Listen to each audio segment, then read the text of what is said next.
Prince Khan के नाम से रोज़ धमकी दिया जा रहा है, जान से मारने का गाली गलौज किया जा रहा है। कोयला व्यवसाय का पैसा उनके पास बाकी रह गया है 4,61,00,000। बिहार के गया में झारखंड का एक कारोबारी पिछले 15 दिनों से किसी सरकारी दफ्तर के बाहर नहीं बल्कि उस व्यक्ति के घर के बाहर धरने पर बैठा है जिस पर करोड़ों रुपए बकाया होने का आरोप है।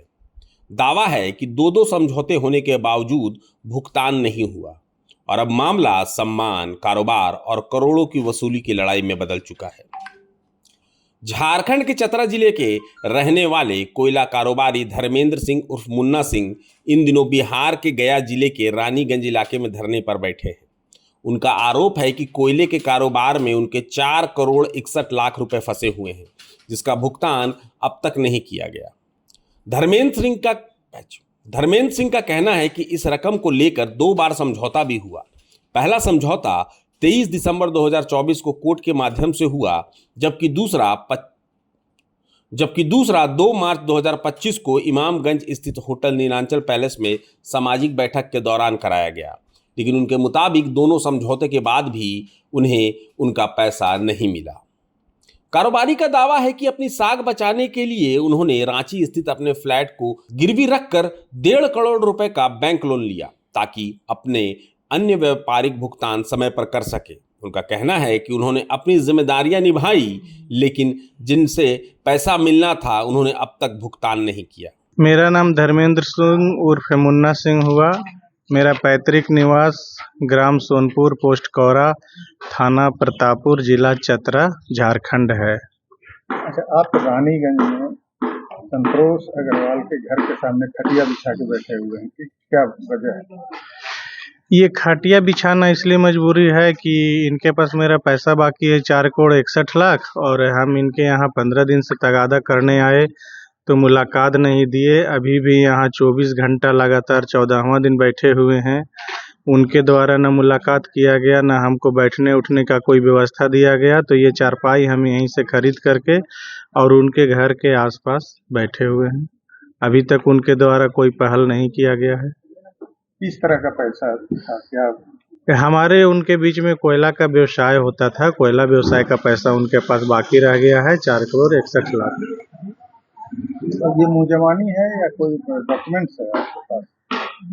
नहीं, पूर्व में आपका 23 दिसंबर 2024 का हमारे उनके बीच में सरघाटी कोर्ट में एकरारनामा किया गया है और उसके उपरांत 2 मार्च 2025 को एक सामाजिक बैठक इमामगंज होटल नीलांचल पैलेस में हुआ था जो सद्दा पटा पे बना हुआ है। उसमें सारे वहाँ पे जो लोग मौजूद थे वो 2, 4, 5 आदमी गवाह स्वरूप उसमें अपना हस्ताक्षर बनाया है।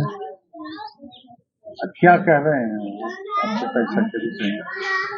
पैसा देने में आनाकानी कर रहे हैं। लगातार 2 एग्रीमेंट किया गया, कोर्ट वाला के अनुसार भी उन्होंने पैसा नहीं दिया। सामाजिक जो बैठक हुआ उसके अनुसार भी पैसा नहीं दिया। उसके बाद पैसा हमको भी अपने पार्टी लोग को चुकता करना था जिनसे कोयला खरीद कर हम इनको दिए थे। हम अपने व्यापारी के सामने अपना मान सम्मान बचाने के लिए एक मेरे पास रांची में फ्लैट है उसको मोर्गेज करके 1.5 करोड़ का बैंक का लोन कराया और हम अपने पार्टी को कुछ हद तक मान सम्मान बचाने का काम किया। आज वो खाता हमारा एनपीए होने की स्थिति में है और जब अकाउंट एनपीए होगा तो फ्लैट भी चला जाएगा ऑक्शन में। हमारे पास कोई दूसरा रास्ता नहीं है। हम इनसे लगातार गुहार कर रहे हैं कि कृपया हमारा पेमेंट दे दें, हम चले जाएं। हम तगादा स्वरूप यहाँ पे उनका इंतज़ार कर रहे हैं।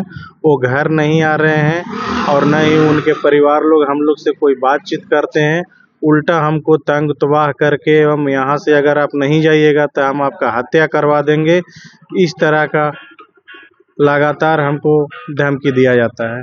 उनकी पत्नी आईजी के यहाँ शिकायत करने गई थी, आपका शिकायत की है और वो बता रही थी कि आपके द्वारा दबंगाई किया जा रहा है। यहाँ पर कोई दबंगाई नहीं किया जा रहा है। उनके द्वारा हमको शरण नहीं दिया गया जिसके लिए हम अपने नगवा बहन के यहाँ से 5 गो कुर्सी रखे हैं, 2 गो चारपाई लिए हुए हैं, होटल से खाना मंगवा करके खाते हैं।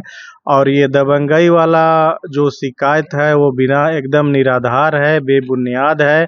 हमारा पैसा बाकी है इसलिए हम यहाँ पे तगादा स्वरूप उनका इंतजार कर रहे हैं। हमारा पैसा मिल जाएगा, हम चले जाएंगे, लेकिन ये प्रण है कि जब तक मेरा पैसा नहीं मिलेगा हम यहाँ से नहीं जाएंगे।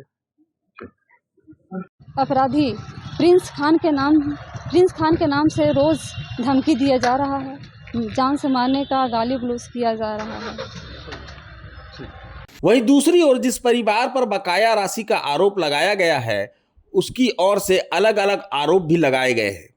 कारोबारी का कहना है कि उन पर डराने, धमकाने और दबाव बनाने के आरोप लगाए जा रहे हैं, लेकिन वे इन आरोपों को पूरी तरह निराधार बताते हैं। उनका कहना है कि वे केवल अपनी मेहनत की कमाई और कानूनी रूप से बकाया रकम की मांग कर रहे हैं। अब ये मामला सिर्फ कारोबारी लेन देन का विवाद नहीं रह गया, बल्कि करोड़ों रुपए की वसूली, कानूनी समझौते के पालन और व्यापारिक विश्वास से जुड़ा सवाल बन गया है। सभी की नजर इस बात पर टिकी है कि आखिर इस विवाद का समाधान कब और कैसे निकलता है।